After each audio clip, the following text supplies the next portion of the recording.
Hello everyone, welcome to SST College of Arts and Commerce. This is SST Edupedia and I am Assistant Professor Anushka Sharma. So today our topic is oligopoly market. Now oligopoly में क्या होता है? There are few number of sellers available in the market. Now ये जो oligopoly word है, ठीक है? This word is derived from the Greek word, ठीक है? इस word को हम दो पार्ट में डिवाइड करेंगे. First one is oligo, जिसका मतलब क्या होता है? Few, and poly means sellers. That's why oligopoly का मतलब क्या होता है? Few sellers, ठीक है? Oligo is derived from Greek word, ठीक है? Oligo means what? Few, and poly means seller. That's why the whole word oligopoly means what? Few sellers, ठीक है? So in this market there are only few number of sellers available in the market and they are having complete control over the market, ठीक है? जिस तरह हमने perfect competition में किया था, there were what? Large number of sellers. Then we have done monopoly, only single seller is there, ठीक है, जिसका पूरे मार्केट पे कंट्रोल होता है. ओलिगोपोली में क्या रहेगा? कुछ ही सेलर्स अवेलेबल रहेंगे फुल मार्केट में, ठीक है. Few sellers are available in the market, ठीक है. नाउ यहाँ पे जो पर्टिकुलर प्रोडक्ट है वो either they can be homogeneous और डिफरेंशिएटेड. होमोजीनियस का मतलब क्या होता है? हमने पहले भी डिस्कस किया है. आइडेंटिकल, आप बोल सकते हो same product, totally sellers totally same product sell करेंगे, या थोड़ा बहुत डिफरेंशिएटेड हो सकता है, ठीक है. वो इसमें कुछ कंपल्शन नहीं, कैसा भी प्रोडक्ट हो सकता है. Like for example mobile service providers, ठीक है, जैसे रिलायंस, आइडिया, वोडाफोन, एयरटेल और cement companies, they come under the market of oligopoly market. Okay, then let us see the features of oligopoly market. Now the first feature is few firms or sellers, ठीक है. इस market में as we all know, हमने meaning देखी, यहाँ पे क्या है? There are only few sellers in the market. sellers बोल सकते हो आप, या बोल सकते हो firms, companies, कुछ ही है पूरे मार्केट में. नाउ ये जो कुछ ही कंपनी है, जैसे कि फॉर एग्जांपल ABCD, ये चारों की चारों कंपनी क्या करेगी? इन सभी का पूरे मार्केट के ऊपर कंट्रोल रहेगा, ठीक है. तो अगर हम कंपेयर करते हैं परफेक्ट कंपटीशन में, तो that is this market is the good one, right. Perfect competition में काफी ज्यादा सेलर है, तो एक सेलर का इतना ज्यादा प्रॉफिट नहीं हो पाता है और ना ही इतना ज्यादा वो मार्केट को कंट्रोल कर पाता है. बट कंपेयर करते हैं ओलिगोपोली को परफेक्ट कंपटीशन में, तो फ्यू सेलर्स है और मार्केट काफ़ी बड़ा है, तो एक अकेले सेलर को अच्छा खासा कंट्रोल मिल जाता है, ठीक है. ये फ्यू फर्म्स मिलके पूरे मार्केट को डोमिनेट करते हैं और यू कैन से कंट्रोल करते हैं, ठीक है. Next is interdependence. नाउ यहाँ पे जो फ्यू फर्म्स है, कुछ ही फर्म्स है, राइट, तो वो लोग एक दूसरे के ऊपर क्या है? इंटरडिपेंडेंट है, ठीक है. मतलब क्या? एक कोई कुछ न्यू चेंजेस लेके आएगा तो दूसरों को भी उसके अकॉर्डिंग एक्शन लेना पड़ेगा. अदरवाइज क्या होगा? जैसे कि फॉर एग्जांपल एक पर्टिकुलर प्रोडक्ट है X, चार सेलर है ABCD, ठीक है.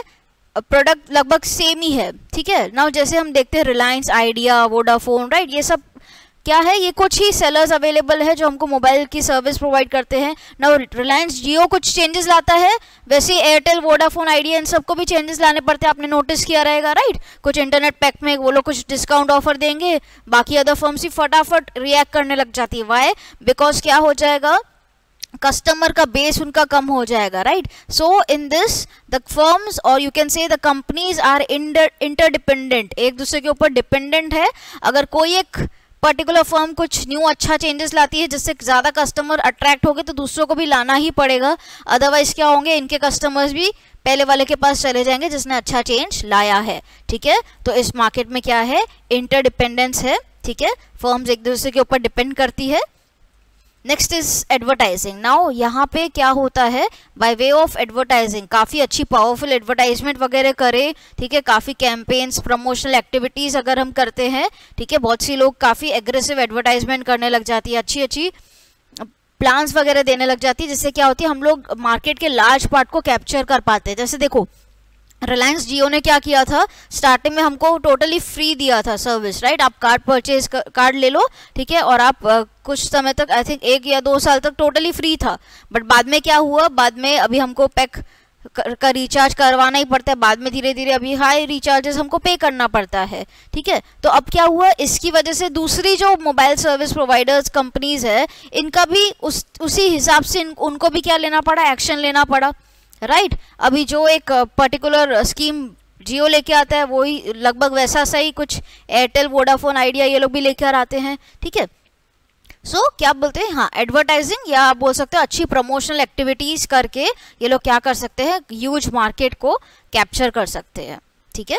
देन आती है एंट्री बैरियर्स। नाउ इस पर्टिकुलर मार्केट में एंट्री का बैरियर्स है, बैरियर्स इज रुकावटें, ठीक है। फ्यू ही सेलर अवेलेबल है, तो ये लोग ज़्यादा करके अपने अपने प्रोडक्ट को पेटेंट वगैरह करवा के रखते हैं। तो अगर हमको ज्वाइन करना हो इस काइंड ऑफ पर्टिकुलर मार्केट को, सो हमको लाइसेंसिंग, पेटेंट्स वगैरह सब, कॉपीराइट्स, ये सब लीगल फॉर्मेलिटीज़ काफ़ी ज़्यादा रहती है। तो entry barriers are there, but if we want to exit this kind of market, मतलब अगर हम इस मार्केट में प्रॉपरली सर्वाइव नहीं कर पा रहे, if we are making loss, तो at any time we can easily exit from this particular market. Next आता है हमारा lack of uniformity. Now uniformity मतलब यूनिफॉर्म क्या होता है, देखो स्कूल में हम लोग स्कूल में यूनिफॉर्म पहनते थे, राइट, यूनिफॉर्म एक जैसे कपड़े पहनते थे, right. So uniformity is same. अब lack of uniformity, lack is कमी, तो यूनिफॉर्मिटी की कमी है इन टर्म्स ऑफ कंपनी की साइज। कंपनी की साइज कुछ काफ़ी ह्यूज रहेगी, कुछ काफ़ी स्मॉल फर्म्स रहेगी, ठीक है। तो यहाँ पे यूनिफॉर्मिटी नहीं है, मतलब सभी बिग फर्म्स नहीं है या सभी स्मॉल फर्म्स नहीं है, सभी मीडियम फर्म्स नहीं है, कुछ काफ़ी यूज हो सकती है, कुछ काफ़ी स्मॉल कंपनीज होती है। तो there is no uniformity when we are talking about the size of the firm. जब हम फर्म की साइज की बात करते हैं तो कोई भी यूनिफॉर्मिटी नहीं है। Big firms are also there, small firms are also available in this kind of market.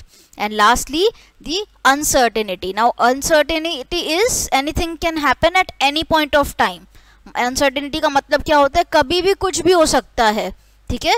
इस पर्टिकुलर मार्केट में काफ़ी ज़्यादा अनसर्टेनिटी है। Why? Because the sellers are only few. Suppose A B C D 4 seller है market में, सभी अपने अपने बिजनेस कर रहे हैं, ठीक है, सब कुछ मैन्युफैक्चर कर रहे हैं, वॉट एवर सर्विस प्रोवाइड कर रहे हैं ना। अचानक क्या होगा, ए और बी सभी अच्छा प्रॉफिट कमा रहे, सभी ह्यूज कंपनी, ए और बी अचानक से कंबाइन हो गए, they came into partnership. Now C और डी का सर्वाइवल थोड़ा मुश्किल हो जाएगा, राइट। सभी अच्छी खासी कंपनी थी, अब ए और डी मिलके ये काफ़ी ह्यूज कंपनी बन गई। अब इस ह्यूज पावरफुल कंपनी के साथ कॉम्पीट करना सी और डी को क्या हो जाएगा, मुश्किल हो जाएगा, राइट। सो इन इस काइंड ऑफ मार्केट में there is lot of uncertainties available, यानी कि कभी भी कुछ भी हो सकता है इस पर्टिकुलर मार्केट में। राइवल्स में जॉइन हैंड्स एंड कोऑपरेट और may try to fight each other. Rivals is competitors, competitors कभी भी एक साथ हाथ मिला सकते हैं, या कभी ऐसा भी हो सकता है एक साथ काफ़ी एग्रेसिव कंपटीशन हो जाए दो फर्म्स के बीच में, ठीक है। तो इस मार्केट में there is lot of uncertainty. Uncertainty ध्यान रखना, anything can happen at any point of time, कभी भी कुछ भी हो सकता है, ठीक है। जैसे हमने देखो Vodafone idea, right, Vodafone idea पहले अलग अलग कंपनी थी ना, अभी वोडाफोन आइडिया कंबाइन हो चुके हैं, राइट। तो ये भी किसी को पता नहीं था। तो this kind of market is quite uncertain, anything can happen at any point of time. I hope you all have understood it. Thank you so much.